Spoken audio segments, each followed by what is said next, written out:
اللهم صل على سيدنا محمد وعلى آله وصحبه دعوت و ہدایت کی ایک ہنسی شفق لے کر میرے مصطفیٰ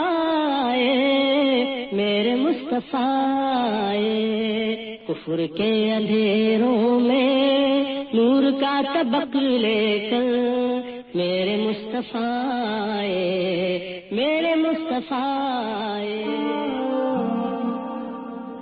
الرحیق المختوم Episode 12. ان کے زیادہ تر شبہات توحید، محمد صلی اللہ علیہ وسلم کی رسالت اور مرنے کے بعد قیامت کے روز دوبارہ اٹھائے جانے سے متعلق ہوا کرتے تھے۔ قرآن نے توحید کے متعلق ان کے ہر شبہ کا رد کیا ہے، بلکہ مزید اتنی باتیں بیان کی ہیں جن سے اس قضیے کا ہر پہلو واضح ہو گیا اور اس کا کوئی پہلو تشنا نہیں چھوٹا۔ اس ضمن میں ان کے معبودوں کی عاجزی و مجبوری اس طرح کھول کر بیان کی ہے کہ اس پر اضافے کی گنجائش نہیں، اور شاید اسی بات پر ان کا غصہ بھڑک اٹھا اور پھر جو کچھ پیش آیا وہ معلوم ہے۔ جہاں تک نبی صلی اللہ علیہ وسلم کی پیغمبری کے بارے میں ان کے شبہات کا تعلق ہے، وہ تو یہ تسلیم کرتے تھے کہ آپ سچے، امانت دار اور انتہائی صلاح و تقوی پر قائم ہے، لیکن وہ سمجھتے تھے کہ منصب نبوت و رسالت اس سے کہیں زیادہ عظیم و جلیل ہے کہ وہ کسی انسان کو دیا جائے، یعنی ان کا عقیدہ تھا کہ جو بشر ہے وہ رسول نہیں ہو سکتا اور جو رسول ہو وہ بشر نہیں ہو سکتا۔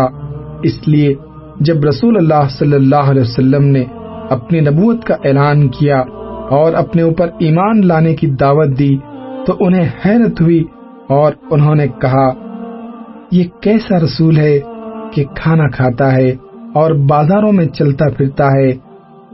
انہوں نے یہ بھی کہا، اللہ نے کسی بشر پر کوئی چیز نہیں اتاری ہے۔ اللہ نے ان کا رد کرتے ہوئے فرمایا، آپ کہہ دیں وہ کتاب کس نے اتاری ہے جسے موسیٰ لے کر آئے تھے اور جو لوگوں کے لیے نور اور ہدایت ہے۔ وہ چونکہ جانتے تھے اور مانتے تھے کہ موسیٰ بشر ہیں، اس لیے جواب نہ دے سکے۔ اللہ نے ان کے رد میں یہ بھی فرمایا کہ ہر قوم نے اپنے پیغمبروں کی پیغمبری کا انکار کرتے ہوئے یہی کہا تھا، تم لوگ ہمارے ہی جیسے بشر ہو، اور اس کے جواب میں پیغمبروں نے ان سے کہا تھا کہ ہم لوگ یقیناً تمہارے ہی جیسے بشر ہیں، لیکن اللہ اپنے بندوں میں سے جس پر چاہتا ہے احسان کرتا ہے۔ مطلب یہ کہ انبیاء اور رسول ہمیشہ بشر ہی ہوا کرتے ہیں، بشریت اور رسالت میں کوئی ٹکراؤ نہیں ہے۔ چونکہ انہیں اقرار تھا کہ ابراہیم اور اسماعیل اور موسیٰ پیغمبر تھے اور بشر بھی تھے، اس لیے وہ اپنے اس شبہ پر زیادہ اصرار نہ کر سکے۔ اس لیے انہوں نے پینترا بدلا اور کہنے لگے، اچھا اگر ایسا ہے بھی کہ بشر پیغمبر ہو سکتا ہے تو کیا اللہ تعالیٰ کو اپنی پیغمبری کے لیے یہی یتیم و مسکین انسان ملا تھا؟ یہ کیوں کر ہو سکتا ہے کہ اللہ تعالیٰ مکہ اور طائف کے بڑے بڑے لوگوں کو چھوڑ کر اس مسکین کو پیغمبر بنا لے؟ یہ قرآن ان دونوں آبادیوں میں سے کسی بڑے آدمی پر کیوں نہ اتارا گیا؟ اللہ نے ان کا رد کرتے ہوئے فرمایا، کیا یہ لوگ تیرے رب کی رحمت تقسیم کرتے ہیں؟ مطلب یہ ہے کہ وحی اور رسالت تو اللہ کی رحمت ہے اور اللہ ہی زیادہ جانتا ہے کہ اسے اپنی پیغمبری کہاں رکھنی چاہیے۔ ان جوابات کے بعد مشرکین نے ایک اور پہلو بدلا اور کہنے لگے کہ دنیا کے بادشاہوں کے الچی تو قدم و حشم کے جلو میں چلتے ہیں، ان کا بڑا جاہ و جلال ہوا کرتا ہے اور ان کے لیے ہر طرح کے سامان زندگی مہیا رہا کرتے ہیں۔ پھر محمد کا کیا معاملہ ہے کہ وہ اللہ کے رسول ہونے کا دعویٰ کرتے ہیں اور انہیں لقمہ زندگی کے لیے بازاروں کے چکر بھی کاٹنا پڑتے ہیں۔ ان پر کوئی فرشتہ کیوں نہیں اتارا گیا جو ان کے ساتھ ڈرانے والا ہوتا، یا ان کی طرف خزانہ کیوں نہیں ڈالا گیا، یا ان کا کوئی باغ ہی ہوتا جس سے وہ کھاتے۔ اور ظالموں نے کہا کہ تم لوگ تو ایک جادو کیے ہوئے آدمی کی پیروی کر رہے ہو۔ اللہ نے اس ساری کٹ حجتی کا ایک مختصر سا جواب دیا کہ محمد اللہ کے رسول ہیں صلی اللہ علیہ وسلم، یعنی آپ کی مہم یہ ہے کہ آپ ہر چھوٹے بڑے، کمزور اور طاقتور، شریف اور پست، آزاد اور غلام تک اللہ کا پیغام پہنچا دیں۔ لہذا اگر ایسا ہوتا کہ آپ بھی بادشاہوں کے ایلچیوں کی طرح جاہ و جلال، قدم و حشم، اردلی اور جلو میں چلنے والوں کے ساتھ بھیجے جاتے تو کمزور اور چھوٹے لوگ تو آپ تک پہنچ ہی نہیں سکتے تھے کہ آپ سے کس طرح کا استفادہ کر سکیں، حالانکہ یہی جمہور ہے۔ لہذا ایسی صورت میں پیغمبر بنانے کا مقصد ہی فوت ہو جاتا اور اس کا کوئی قابل ذکر فائدہ نہ ہوتا۔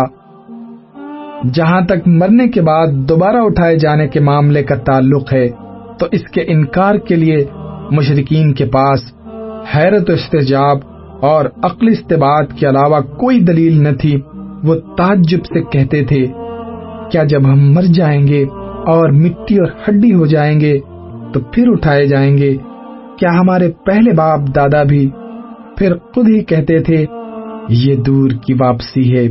وہ تعجب سے کہتے، کیا ہم تمہیں ایک ایسا آدمی نہ بتلائیں جو خبر دیتا ہے کہ جب تم لوگ بالکل ریزہ ریزہ ہو جاؤ گے تو پھر تمہاری ایک نئی پیدائش ہوگی؟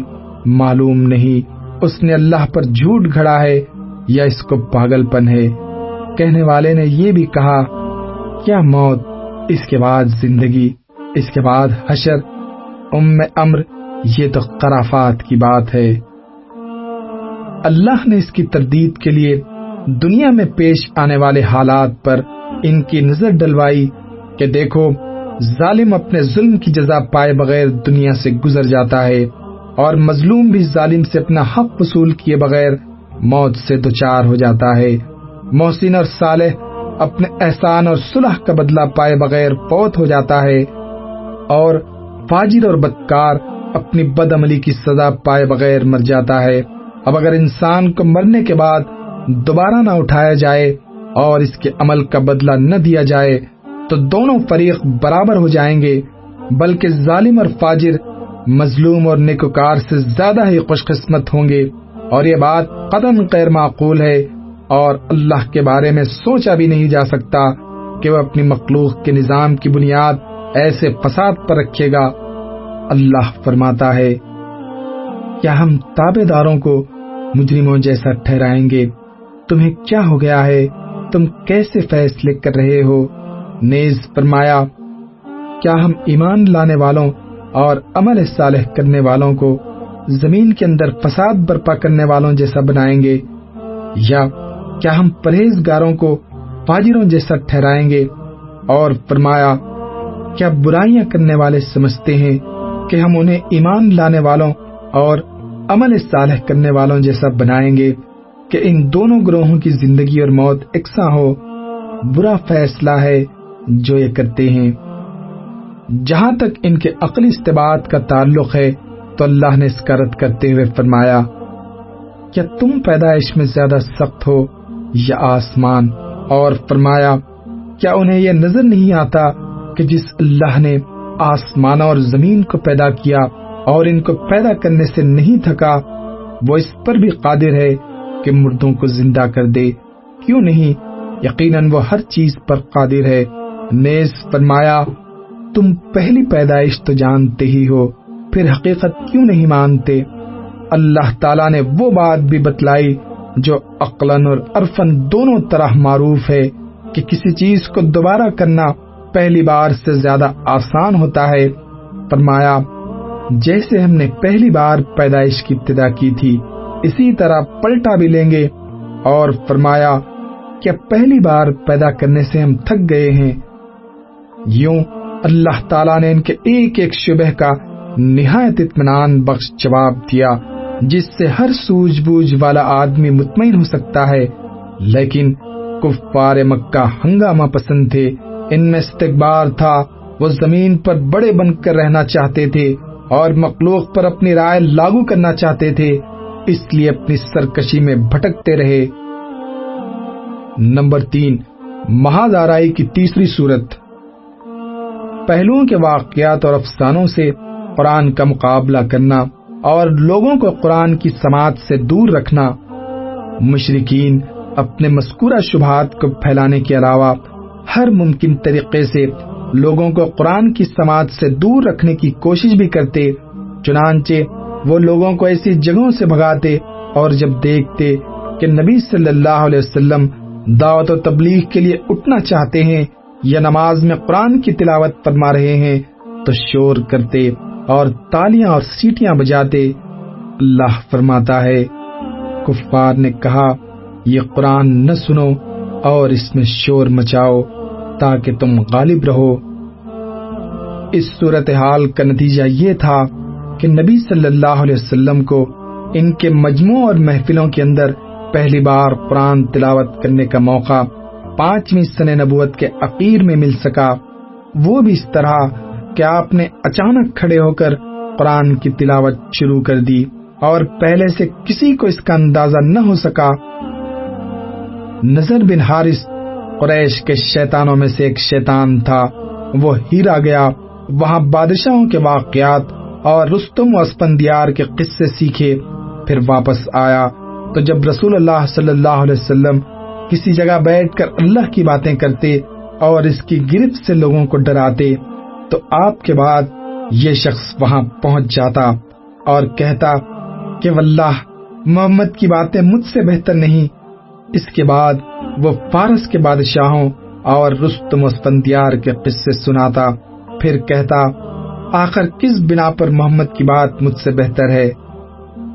ابن عباس کی ایک روایت ہے کہ نضر نے ایک لونڈی خرید رکھی تھی، جب وہ کسی آدمی کے متعلق سنتا کہ وہ نبی صلی اللہ علیہ وسلم کی طرف مائل ہے تو اس کو اس لونڈی کے پاس لے جا کر کہتا اسے کھلاؤ پلاؤ اور گانے سناؤ، یہ تمہارے لیے اس سے بہتر ہے جس کی طرف تم کو محمد بلاتے ہیں۔ اسی کے بارے میں یہ ارشاد الہی نازل ہوا۔ کچھ لوگ ایسے ہیں جو کھیل کی بات خریدتے ہیں تاکہ اللہ کی راہ سے بھٹکا دیں۔ جب قریش اپنی اس گفت و شنید میں ناکام ہو گئے اور ابو طالب کو اس بات پر مطمئن نہ کر سکے کہ وہ رسول اللہ صلی اللہ علیہ وسلم کو روکیں اور انہیں دعوت اللہ سے باز رکھیں، تو انہوں نے ایک ایسا راستہ اختیار کرنے کا فیصلہ کیا جس پر چلنے سے وہ اب تک کتراتے رہے اور جس کے انجام و نتائج کے خوف سے انہوں نے اب تک دور رہنا ہی مناسب سمجھا تھا، اور وہ راستہ تھا رسول اللہ صلی اللہ علیہ وسلم کی ذات پر ظلم و جور کا راستہ۔ اللہم صلی علی محمد وعلی آلہ وصحبہ وسلم۔ اللہ